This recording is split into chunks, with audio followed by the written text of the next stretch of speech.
All right, welcome back to the deep dive. So today we're diving into the story of Mia Love. A really impactful journey from Congress to this incredibly public battle with cancer. What do we need to understand right off the bat about what makes the story resonate with so many people? Yeah, it's really interesting. Mia Love, her life kind of embodies this powerful aspect of like the American story, right? Like Hmm. born Ludmilla Bordeaux in Brooklyn to Haitian immigrants. So her beginnings are, that classic pursuit of the American dream and just the resilience that so often comes with it. Yeah, absolutely. I mean, you think about her parents, right? Coming to America, making that journey, and just building a life here. I mean, it kind of sets the stage for a drive, doesn't it? Like that same kind of determination.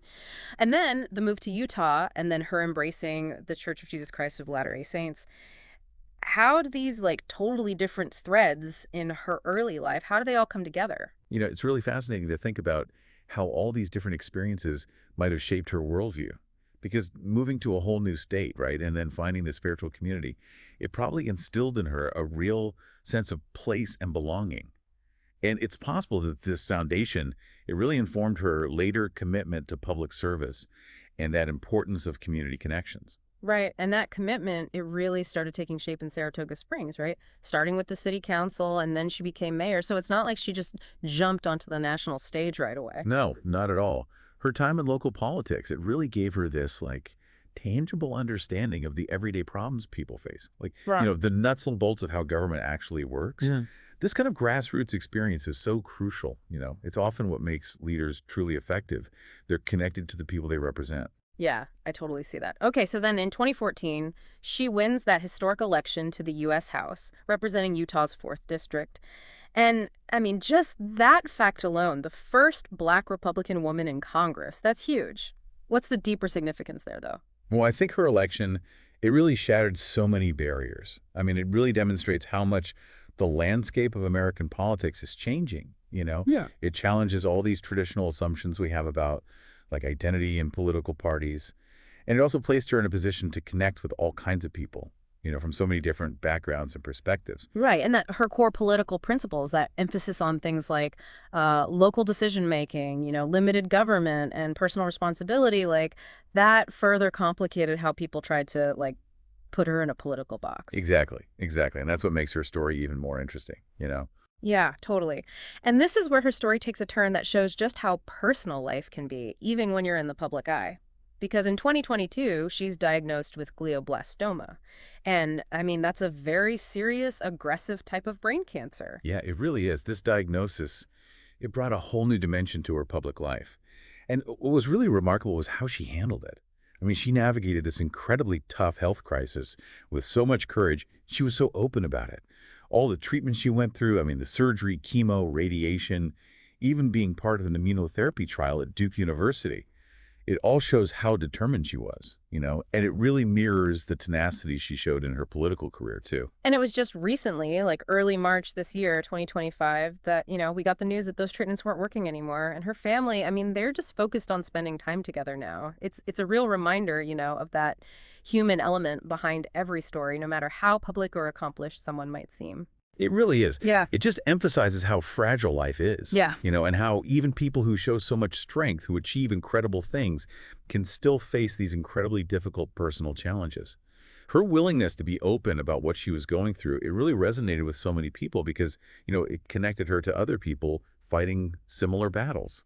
And it really highlighted just the shared human experience of dealing with a serious illness. What really stood out to me was that living wish open letter she shared right before her passing. It wasn't a sad goodbye, but rather this powerful statement about all the things she believed in. Yeah, it's true.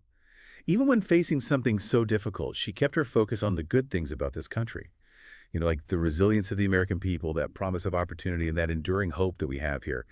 And to focus on those ideals, even when facing death, that's a really powerful lesson. It's about putting shared values above your own struggles, and that's a rare and impactful form of leadership.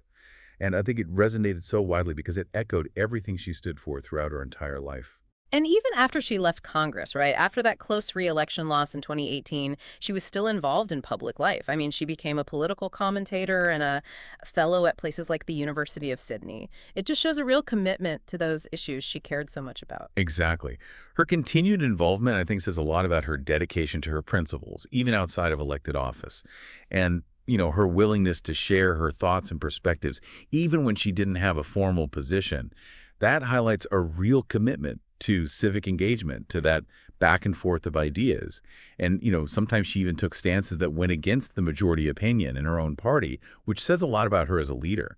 I mean, it takes a lot of courage to stay true to your beliefs, even when it might not be politically advantageous. You know what I mean? Oh, yeah. And since she passed, we've seen so many tributes pouring in, from Utah Governor Spencer Cox, from colleagues on both sides of the aisle, and from everyday people who connected with her story. They've called her a true friend, a trailblazer, someone who served with a lot of heart and determination. What does that tell us about the impact she had that people from all these different backgrounds are remembering her? I think it shows that her impact, it really went beyond just politics. While her specific political positions were important, her legacy is also about how she carried herself, Hmm. with integrity, resilience, and that unwavering commitment to what she believed in. And I think she inspired a lot of people, especially those who might feel marginalized or underrepresented. Her story is really encouraging, especially to anyone who wants to forge their own path to make a difference starting in their own communities. Hmm. Okay, so let's put this all together now. It's clear that Mia Love's passing is a huge loss, but her life made a real difference in American politics and in so many people's lives. And her journey, it's such a powerful example of courage and determination in the face of all kinds of challenges, both professional and personal. When we look at the bigger picture here, Mia Love's life story really underscores the power of individual determination, but it also shows how that operates within the larger structures of society. Like all of her experiences, from her family's immigration to her groundbreaking career in politics and then her fight with cancer, they all highlight how personal choices interact with the opportunities and the challenges that society throws our way.